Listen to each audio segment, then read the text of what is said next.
Good morning friends, प्यार भरा नमस्कार। क्या हम अपनी सफरिंग्स से भाग सकते हैं? बिल्कुल नहीं। हमें हमारा कार्मिक अकाउंट सेटल करना ही पड़ता है। मैं भी अपनी सफरिंग्स से नहीं भाग पाई।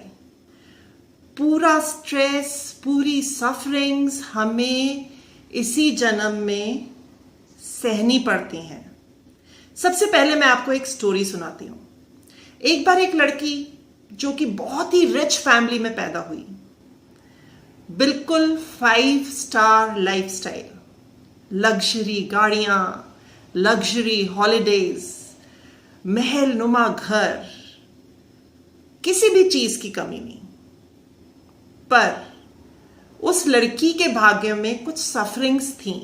और वो क्या थीं कि उसके जो पेरेंट्स थे वो बहुत ही ज्यादा अनुशासन प्रिय थे, उसको बहुत ज्यादा डिसिप्लिन में रखते थे। उन्होंने उसकी एक पॉकेट मनी उसके लिए डिसाइड कर ली थी। उससे ज्यादा वो अपनी मर्जी से खर्चा नहीं कर सकती थी, और जो भी वो खर्चा करती वो उसके फादर की निगरानी में होता। उसको जो ड्रेसेस चाहिए थी उसके पेरेंट्स जाते, उसको दिलवाते। बेस्ट शोरूम से वो कपड़े खरीदती, शूज खरीदती, पर वो खुश नहीं थी। उसको सफरिंग इसलिए थी कि उसका जो पीयर प्रेशर, मतलब उसके जो फ्रेंड्स थे वो भी उसी के जैसे रिच क्लास के थे, पर उनके हाथ में पैसा रहता था।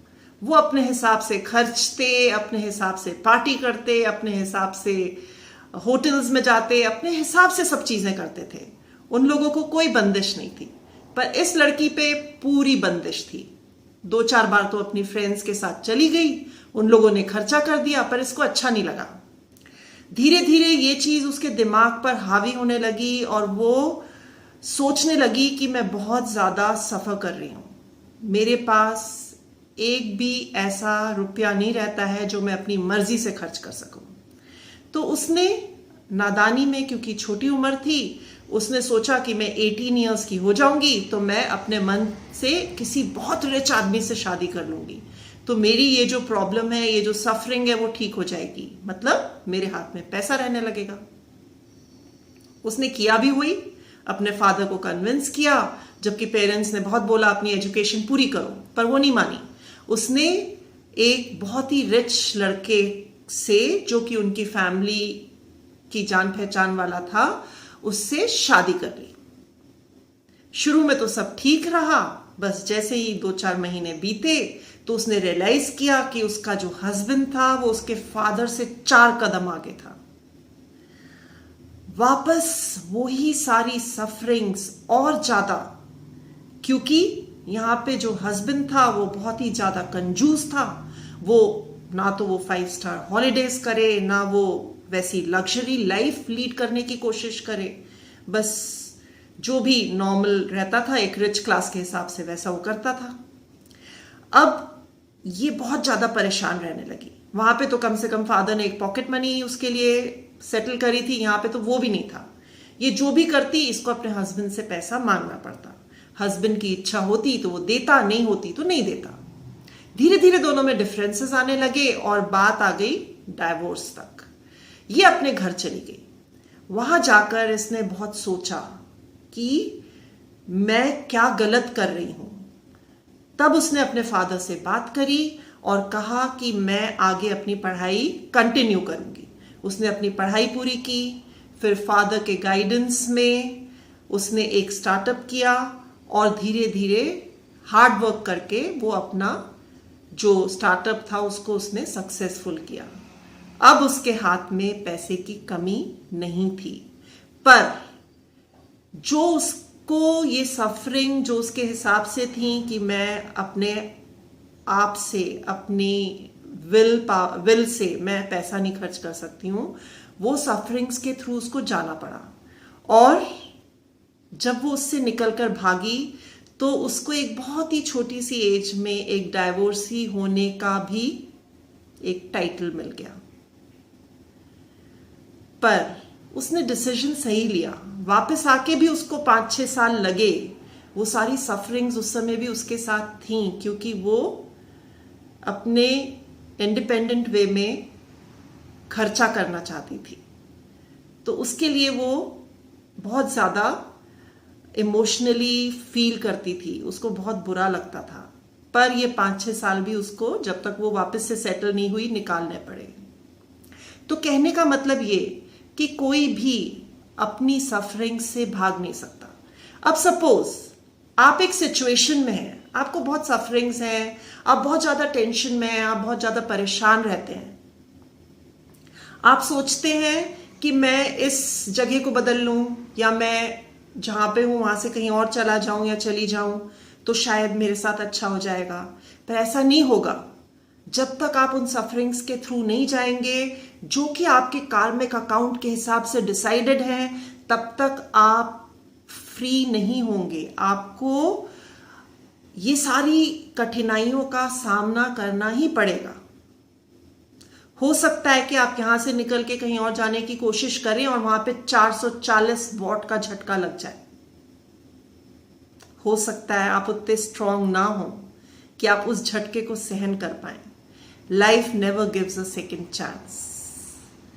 तो अगर आपकी सफरिंग्स टॉलरेबल है, मतलब अगर बहुत ज्यादा कुछ ऐसा है जो कि आपकी सेफ्टी के लिए, मींस आपकी सेफ्टी पे बात आ रही है, तो फिर आप वहां से निकल जाइए, हेल्प लीजिए लोगों की।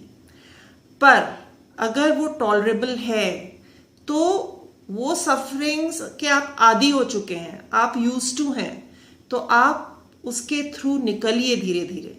और जब आपकी सफरिंग्स की जो एक डिसाइडेड पीरियड ऑफ टाइम है, जब वो खत्म हो जाएगा तो आपकी लाइफ बहुत अच्छी हो जाएगी। अब जब आप इन सफरिंग्स के थ्रू जा रहे हैं तो आपको क्या करना चाहिए? नंबर 1, मेंटली स्ट्रांग बनिए। आपको ये रियलाइज करना है कि ये सफरिंग्स हैं जो कि खत्म होंगी, मेरे को स्ट्रांग रहना है। दूसरा, आपको डिसिप्लिन में रहना है, अनुशासन में। आपका जो रोज का रूटीन है वो आपको फॉलो करना है। कई लोग नहाना धोना बंद कर देते हैं, कई लोग घर की सफाई बंद कर देते हैं, कई लोग लेटे ही रहते हैं, खाना पकाना बंद कर देते हैं, कम खाने लगते हैं। ये सब मत करिए। आपका जो रूटीन है उसको फॉलो करिए, अपनी विल पावर को बढ़ाइए। तीसरा, जिस भी फैमिली मेंबर के कारण आपको ये सफरिंग्स हैं उसको आप माफ कर दीजिए अपने दिल से। उसकी बातों को, उसकी हरकतों को अपने दिल से मत लगाइए। आपकी जो ड्यूटीज हैं उसके प्रति वो पूरी करिए, ड्यूटीज पूरी करिए। ईश्वर यही चाहता है। ऐसा नहीं कि अगर आपका भाई आपको सफरिंग्स दे रहा है और वो आप पे डिपेंडेंट है एक ग्लास चाय के लिए, एक कप चाय के लिए, तो आप चाय नहीं बनाए। नहीं, आपको अपनी ड्यूटी पूरी करनी है, उसकी चाय आप उसको टाइम से बना के दीजिए। ये एक छोटा सा उदाहरण है। फिर आपको सेल्फ टॉक करनी है। 4th step, self talk. आप अपने आप से बात करिए कि मैं स्ट्रांग हूं, ये जो कठिनाइयां हैं इनसे मैं बाहर आ जाऊंगी, मैं हमेशा खुश रहूंगी, मैं अपनी ड्यूटीज पूरी करूंगी। जैसे आप सेल्फ टॉक करेंगे, अपने आप को मोटिवेट करेंगे, तो धीरे धीरे आप उस चीज से बाहर आने लगेंगे। उसके अलावा आपको खुश रहना है, क्योंकि happiness is the first step to success. और इस चीज में सक्सेस है इस सफरिंग्स के बाहर आना। एक चीज और, लोगों से मिलते रहना है।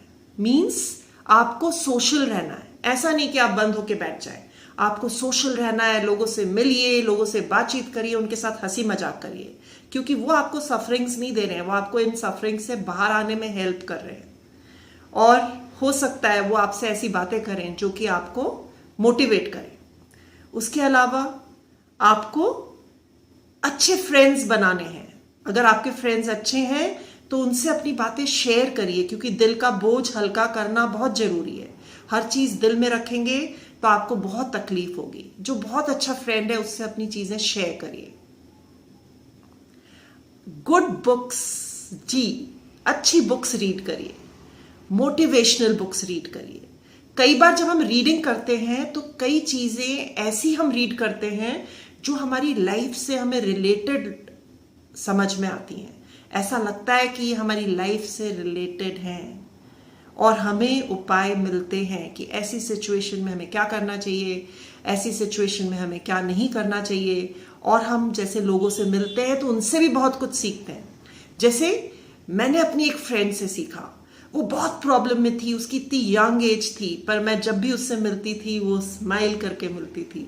मैं जब भी उससे मिलती थी तो उसके घर में बिल्कुल साफ सफाई रहती थी। मैं जब भी उससे मिलती थी तो वो मुझे कहती थी कि आइए आप कुछ खाना खाइए, मतलब कि उसके यहाँ कुकिंग भी प्रॉपर होती थी। मैं जब भी उससे मिलती थी उसके बच्चे बिल्कुल तैयार मिलते थे और क्लास में अच्छे नंबरों से पास होते थे। मैं जब भी उससे मिलती थी तो वो अपनी प्रेयर्स, अपनी मेडिटेशंस वगैरह पूरे जोश के साथ करती थी। मैं जब भी उससे मिलती थी तो वो खुले दिल से मिलती थी।